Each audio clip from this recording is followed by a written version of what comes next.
Okay, so we are on to video number 3. So for video number 3, this is just a layer. So you will learn how to layer your soap with 2 different colors. So I'm not sure if I will be doing a full soap, but this is technically like the most that you will see. It is really to get you comfortable enough with feeling okay with making your own soap from scratch. Cold process is not, to me, it is the easiest if you're going to make it from scratch. There's also hot process, and there is also melt and pour soap. Melt and pour soap will be considered just easy because you're not doing it like making it from scratch yourself. This is already made for you. You just cut it into pieces, melt it down, and then you make your soap designs. I will show you that as well. So maybe I'll make that number 4, but that will come a little bit later. So this one again is how to make a layer, and I hope you like this series. And if there's any other series you might want me to try or make or explain to you, please let me know. Okay, let's make a layer soap. Okay guys, so we are back with another back to basics video. This one is a layered soap. Now I'm just going to use 2 colors, and I'll use the same colors I was using before, just so that we keep it simple, and also the same fragrance as well. Again, you don't have to add scent to yours, but just because I know that I won't be selling these ones, but I'll be using them later for myself, just because these are just teaching videos, I'll just add fragrance in this one. So I have my oils here. They're the same oils. You can check the description list of the oils I'm using. I actually put the recipe with percentages there for you. This is my lye water. As you can see, it frosted a little on the top. No issues. I won't strain this. I'll just use it. But if you don't want that, you can surely strain it off with a strainer that you're only using for soap. Since this is a layer, just have another container there to use. So we'll just go ahead and we'll start. So if you need to rewatch again what you need, you can go back to the first video and just make sure that you are using your protective gear, which I did show in the video as well. I have my sodium lactate in here also.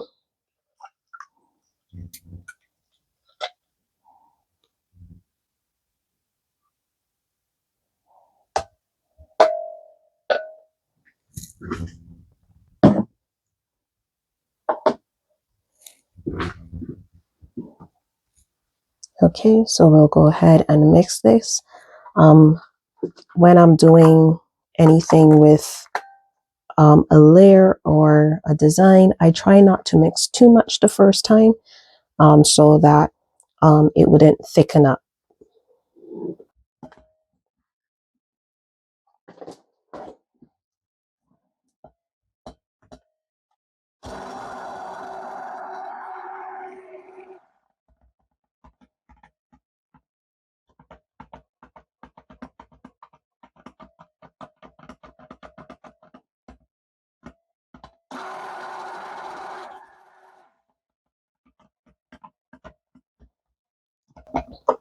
Okay.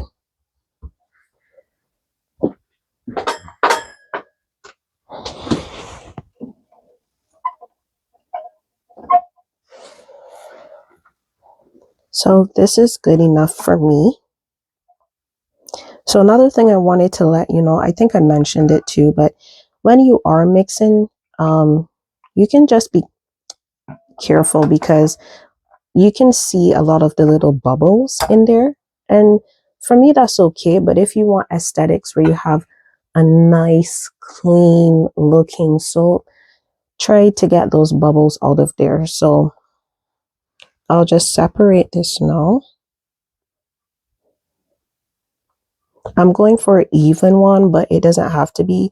When you make your own soap, you'll find out that it doesn't matter. It really is the aesthetics of the soap and how you want it. You can have an uneven layer in that you can have a layer that's slanted, you can have a layer that's straight across. You can have a layer that one color is more than the other. And these colors that I'm using are the same as before. If you watched the video before this one, you would realize that the blue actually turned a purple kind of pink color. So that's okay for this. You can also make sure you test your colors before you make the soap. Sometimes it is different factors, like I realize it could be the fragrance oil as well. So keep that in mind.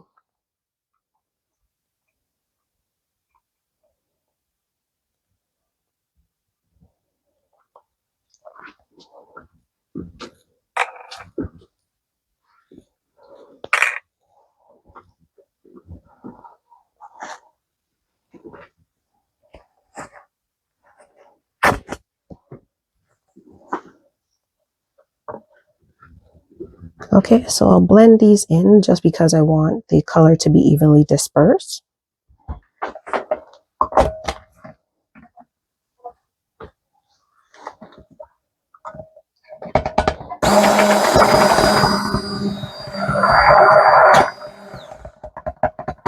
So this is what I mean, like you can see a lot of bubbles in there.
Right, so I'll mix this in.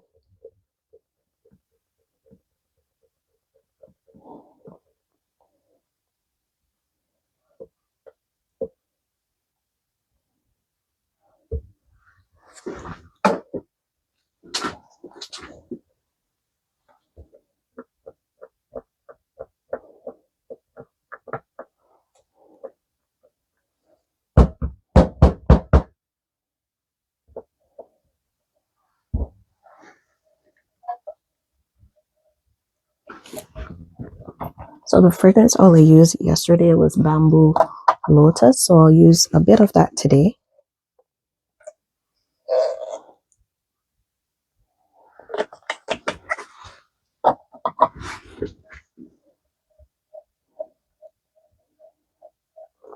With a layer, the bottom should at least be thick enough that you can pour your top layer without any problems.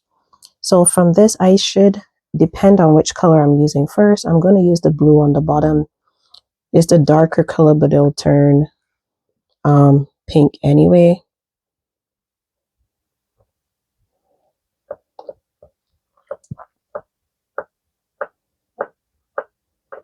I usually like the darker color on the bottom.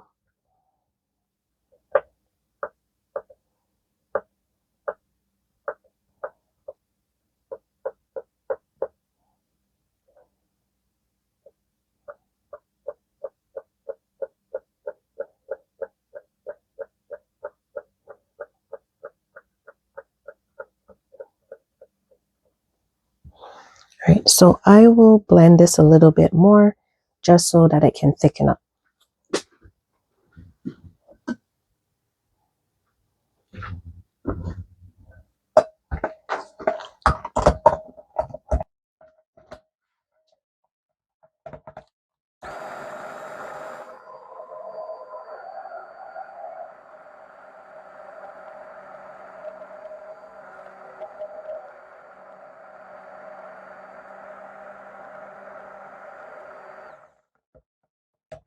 So it's starting to thicken up a bit.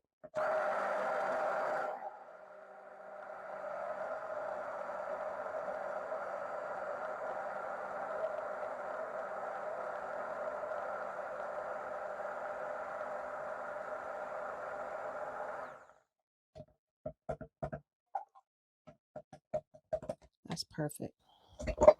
And you can see the color actually changing again as well. This color is a lake blue, so I guess that's why it kind of morphs like this. I would probably recommend using a mica when you have to do certain designs. If you look back on the Arabian Night soap I did, then you will see what I mean. It was supposed to be blue. It was purple at the end. So that's okay.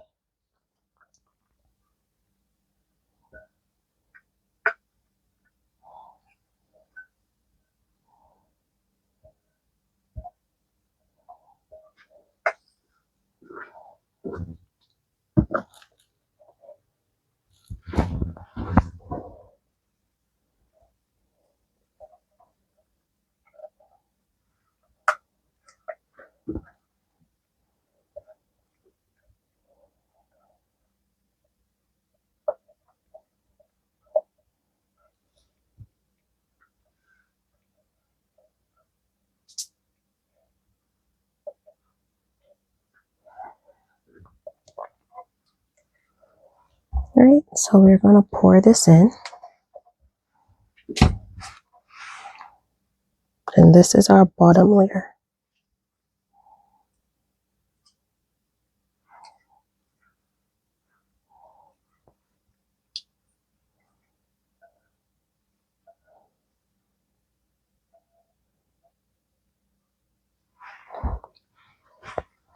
Okay, so if you see here, this is literally thick enough for me to pour the next layer.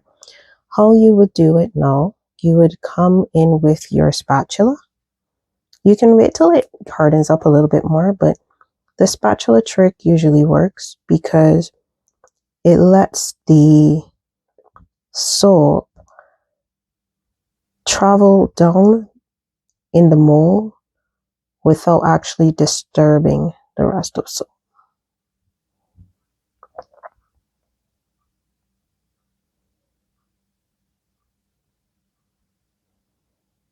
And you keep your container low. The higher it is, the more it can penetrate the bottom.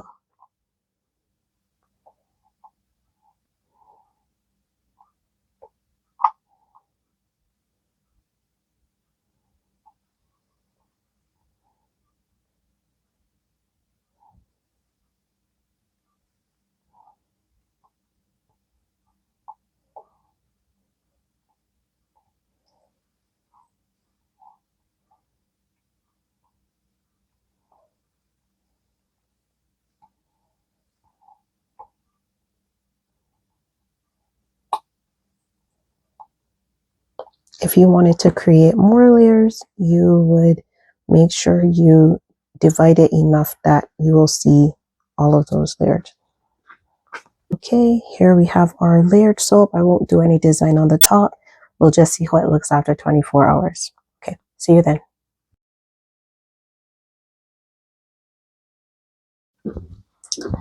Hi everyone, so this is our third soap in our back to basic soaps. This is our layers. So let's see how the inside looks. As I mentioned, if you are using this mold, you just have to have a little bit more elbow grease because of how the mold is. Make sure and separate the sides.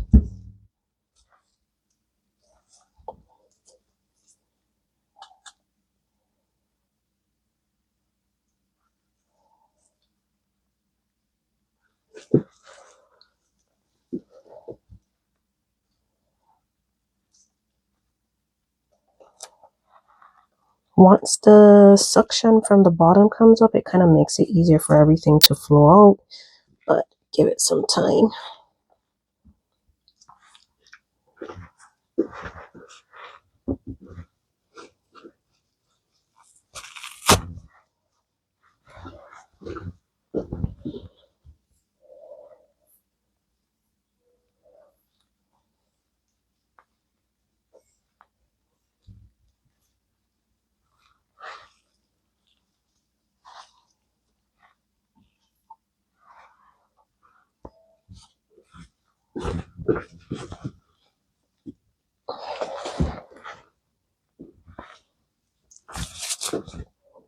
So as mentioned, this color was blue.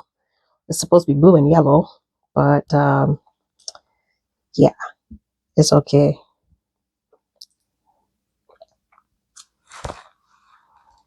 So we're just going to go ahead and cut the soap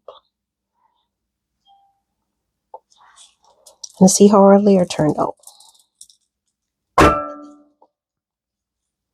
Okay, so it's not bad. The line is straight across, and if you need it any straighter than this, just make sure that the bottom part is set up, not fully, because obviously you want them to connect to each other, or you want this to be able to sit on this without them separating when you actually cut the soap. Because what can happen if you wait too long and then you pour this on here, you can literally just do like this and they'll separate. So just be careful. And that's another thing with using mica. So you can put a smile line on here. So you can use like a mica powder. Suppose I wanted to use maybe a red in between here. You can dust the red on the line, but make sure that it's not too much, because that can also happen. If you use too much on the line, you're creating this thick wall in between the actual lines, and then it can easily break. So there you have it. And then if you need that more in half, you can just pour less of the bottom so that you can have more of the top. See, these are more even.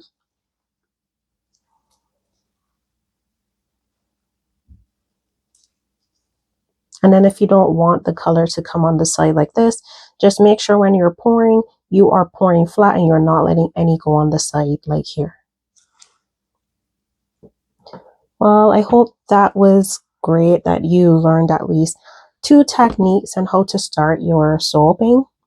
If there's anything else that you would like me to show you, I surely can. I would try to find maybe a couple other designs that I can show you. I'm still learning that. If you do want to learn designs though, and you are comfortable with this first part of soaping, I would say maybe do the soap challenge by Amy Warden. There are different soapers who bring forth a challenge each month, and then you have to replicate the challenge, and then there's a winner. I'm not in that because I need time to work on my stuff. But it is a great way to learn different techniques. Okay, so I'll see you in the next video, and thanks for watching. Bye for now.